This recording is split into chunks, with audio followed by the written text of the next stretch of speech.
बिस्मिल्लाहिर्रहमानिर्रहीम। नाज़रीन अस्सलाम वालेकुम। आप देख रहे हैं साबिर शाकिर को यूट्यूब चैनल पे। आज है 20 मई साल 2020 और दिन है जनाब आज बुध का। आज आपसे कुछ ख़बरें शेयर करते हैं। कुछ वीडियोस पिछली वीडियोस में इनका तज़किरा किया जा चुका है। पाकिस्तान की दाखिली सियासत के बारे में है। कुछ तेज़ी आ चुकी है और अचानक तेज़ी आई है और क्यों आई है इस पर बात करेंगे हम। गवर्नर राज नाफिज करने की बातें की जा रही हैं सिंध में, जबकि फ़ाइनेंशियल एमरजेंसी नाफिज करने की बातें की जा रही हैं। ये सारी बातें क्यों की जा रही हैं? सिंध में ख़ास तौर पे पीपल्स पार्टी और मरकज़ी हुकूमत के दरमियान अच्छी खासी ठन गई है और न सिर्फ पीपल्स पार्टी और मरकज़ी हुकूमत के दरमियान बल्कि उसके बाद सिंध में भी अब मुतहदा अपोजिशन मुतहर्रिक हो गई है और बहुत ज़्यादा मुतहर्रिक हो गई है। इसकी रीज़न क्या है?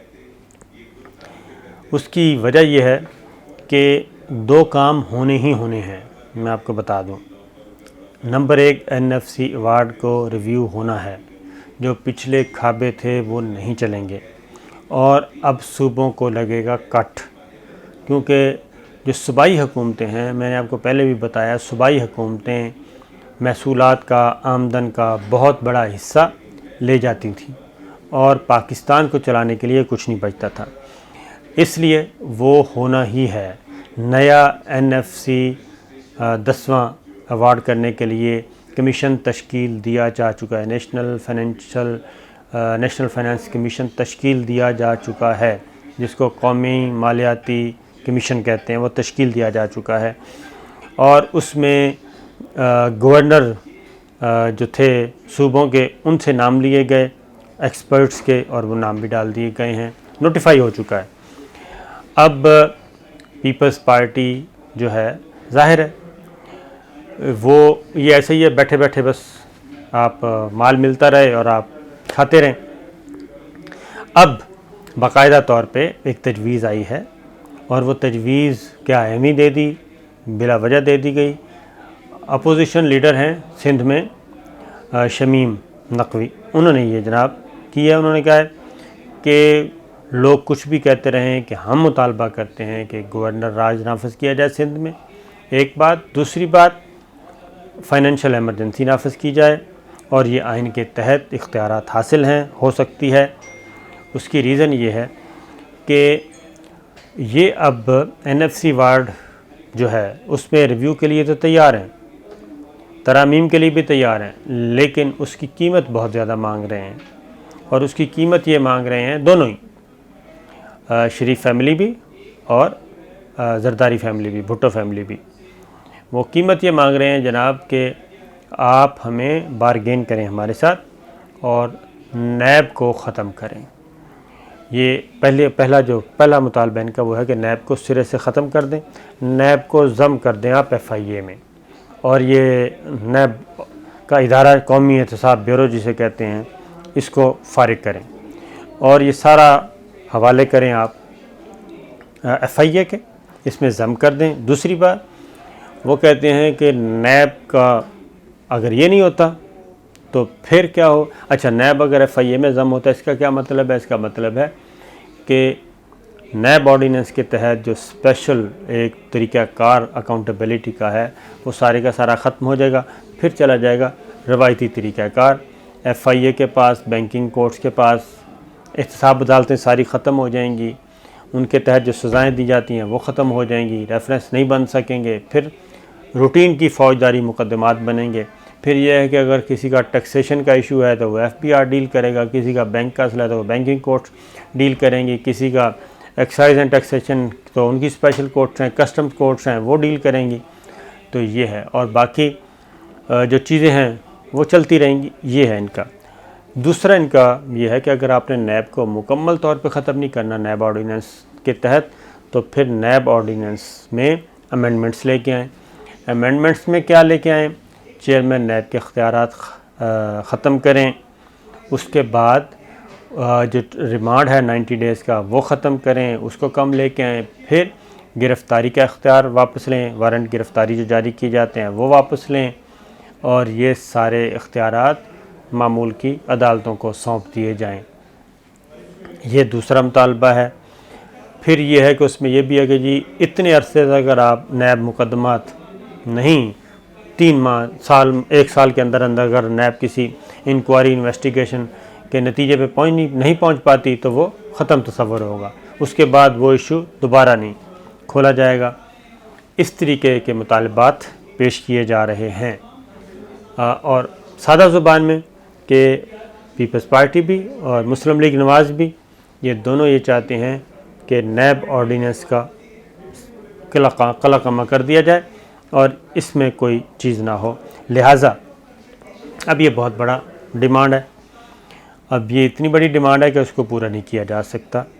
और ये बंद कमरों में जो इस्टेब्लिशमेंट के लोग हैं उनसे भी ये मुलाकातें करके उनको भी ये कह रहे होते हैं, कारोबारी लोग भी मैदान में आए हुए हैं, इंडस्ट्रियलिस्ट भी सामने आए हुए हैं। उसकी रीज़न है, आपने देखा कि शुगर क्राइसिस, आटा गंदम क्राइसिस ये जब आए तो उसमें जो कुछ आपने देख लिया, जो रिपोर्ट आ चुकी है और जो मेरा ख्याल है कल जो जैसे हमने पहले बताया था आ जाएगी, तो वो भी यही कह रहे हैं। उस रिपोर्ट में भी यही कहा गया कि आप ये मामला नैब को भेजें, वो रेफरेंस फाइल करे। अब सनदकार जो हैं उनकी जान जाती है नैब से। फिर आगे आ जाएं स्टॉक एक्सचेंज वाले, वो जितने भी बड़े बड़े स्टॉक एक्सचेंज के इन्वेस्टर हैं, बड़ी बड़ी कंपनीज़ हैं, उनका भी यही है कि नैब को ना भेजें। ये अगर हमारा कोई मसला है तो वो सिक्योरिटी एक्सचेंज कमीशन देखे, उनके पास हमारा मामला जाना चाहिए, नैब के पास नहीं जाना चाहिए। तो ये वो सारे इकट्ठे हुए हैं। अब ये इतना बड़ा मुतालबा है कि इसको पूरा नहीं किया जा सकता, क्योंकि अकाउंटेबिलिटी को अगर आप खुला छोड़ दिया जाए कि एंटी अकाउंटेबिलिटी मूव सारी ख़त्म कर दी जाए, एंटी अकाउंटेबिलिटी के अगेंस्ट मामला ना हो जब तक, तो बात आगे नहीं बढ़ेगी। एहतसाब होगा तो है, ये सारे एंटी अकाउंटेबिलिटी लोग हैं, ये अकाउंटेबिलिटी नहीं होनी चाहिए।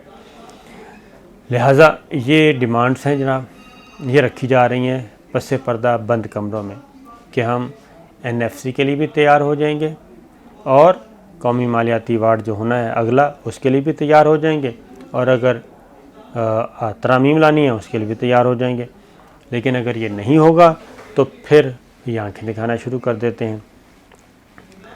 अब अगर इनका ये मुतालबा मान लिया जाए तो फिर आपको पता है कि इस वक्त कितने केसेस हैं। हर इनके अगर सही तौर पे अकाउंटेबिलिटी की जाए पिछले 10 सालों की, 15 सालों की, तो ऐसे ऐसे अंबार निकल रहे हैं। लेकिन मसला ये है कि आगे जाके फिर स्पॉट फिक्सिंग हो जाती है। जब स्पॉट फिक्सिंग होती है तो ये सारे बच जाते हैं। तो इसलिए जनाब अब सिंध में MQM भी मैदान में आ गई है और PSP भी आ गई है।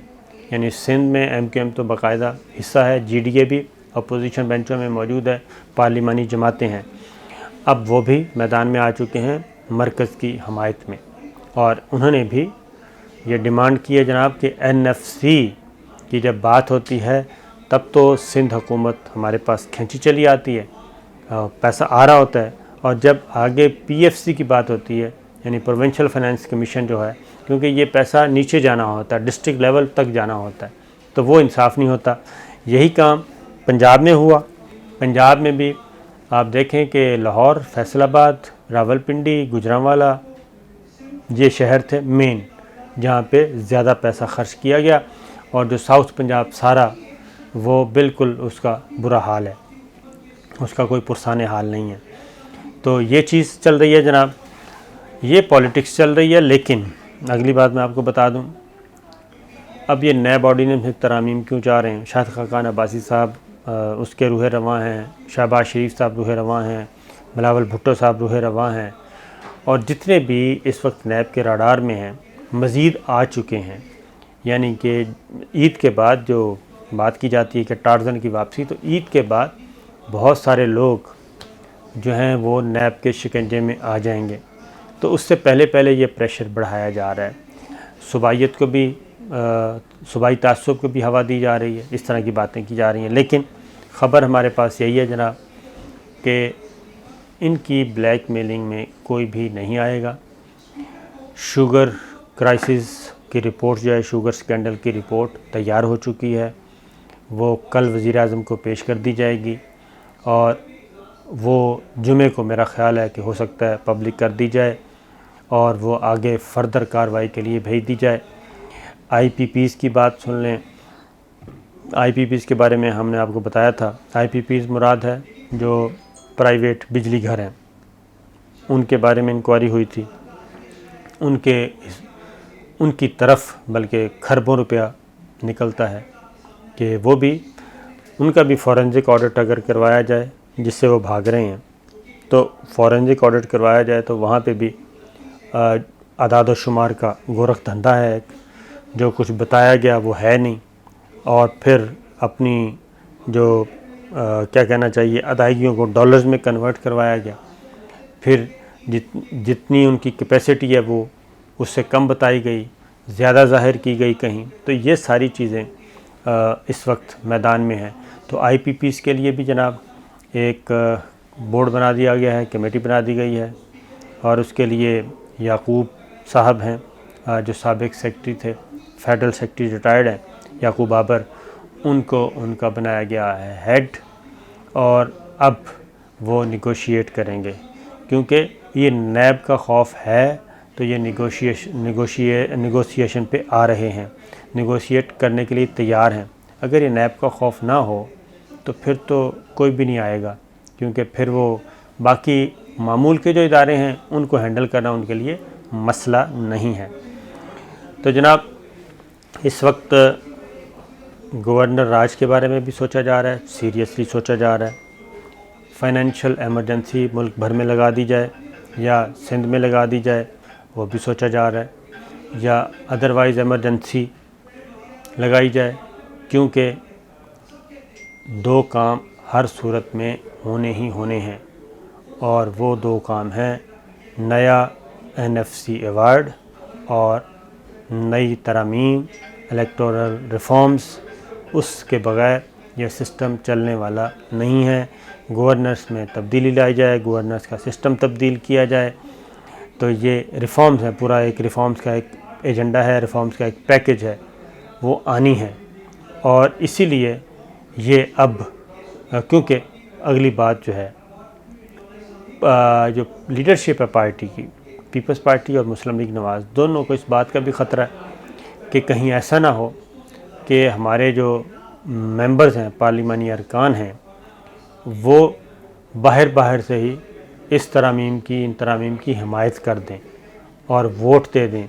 अगर ये हो जाता है तो उसके बाद आप ख़ुद सोचें कि फिर ये पार्लिमानी लीडर्स जो हैं वो बेवकूफ़ हो जाएंगे। तो ये सारी पॉलिटिक्स चल रही है जनाब। इंशाल्लाह अगली वीडियो में कुछ आपको मज़ीद चीज़ें बताएंगे।